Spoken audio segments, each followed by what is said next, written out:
Hi and welcome to the road code analysis of Stage 2 of the Tour of Britain 2023. We're in Wrexham for the start and finish of today's stage. I am not Ryan Reynolds, but I do know a little bit more about pro cycling. I'm Dan Martin and I'm going to take you through what happened on today's stage. As the riders rolled out, I was expecting a very aggressive start, with people looking to pile pressure on the Jumbo-Visma team who now hold the leader's jersey, the shorter distance of today's stage potentially making it more difficult to control. After just a few kilometres, I was left disappointed, as just 4 riders from some of the smaller teams managed to get a gap. Behind, Fernando Gaviria discovered why, as young cyclists, well, my generation at least, were always taught to wear track gloves, or those little fingerless gloves that you see cyclists wear. It's a natural instinct to put your hand down. The palm of your hand is definitely not the place for an abrasion when you're trying to hold the handlebars at high speed in a sprint finish.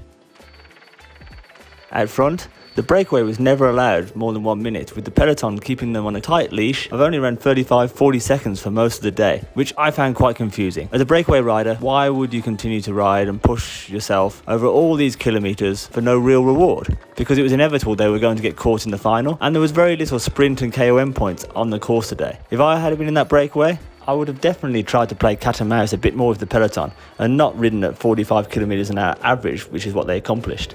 By cat and mouse, what I mean is a tactic often deployed in the pro peloton now, when the breakaway riders will ride very slowly, forcing the peloton to match their pace to avoid making the catch too soon and reignite the fight for a fresh group of legs out front that will prove more difficult to catch back in the final. Even from the peloton's point of view, it didn't really make sense to keep them so close, because as we saw with the attack of James Forsh, it was an easy gap to bridge across. Now if 4 or 5 more riders had have joined James Forsh, it's a very different proposition to catch back, especially on the fast roads to the finish line. The teams would have had an easier job of planning their lead out this morning before the start, with a very similar finish being used in the 2015 edition of the race, although this year we came from the opposite direction in the final kilometres with a right turn with 750 metres to go instead of a left. Those final 750 metres were tight and technical, with a number of corners, a very narrow road, with changing road surfaces, a typical market town finish that you only see at the Tour of Britain. And so began the big fight for that corner with 750 metres to go. The wider roads meaning lots of space for the lead-out trains to get up to speed and move to the front. A lot of teams hit the front too early and ran out of gas before the crucial point, that last corner.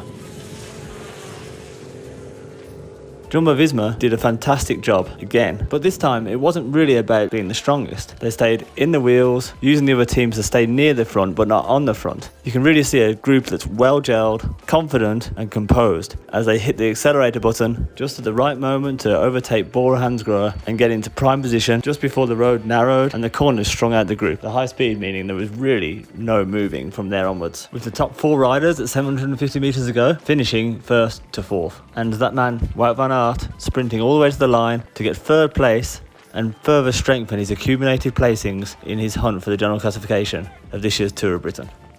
But once again, there was no doubt who was the fastest, or was he just the best positioned? Hopefully we'll have a wide open sprint in the next days to find out. And that leaves me with a question. How are the other teams going to challenge this dominance? Will they just ride again to another sprint finish to be then beaten by the Jumbo-Visma juggernaut? Stage 3 heads across the undulating roads of Yorkshire. Make sure to follow the stage live on the Road Code Race Centre, which has the riders' live GPS positioning and power data. And then of course post-stage, I'll be taking a deep dive into exactly what happened.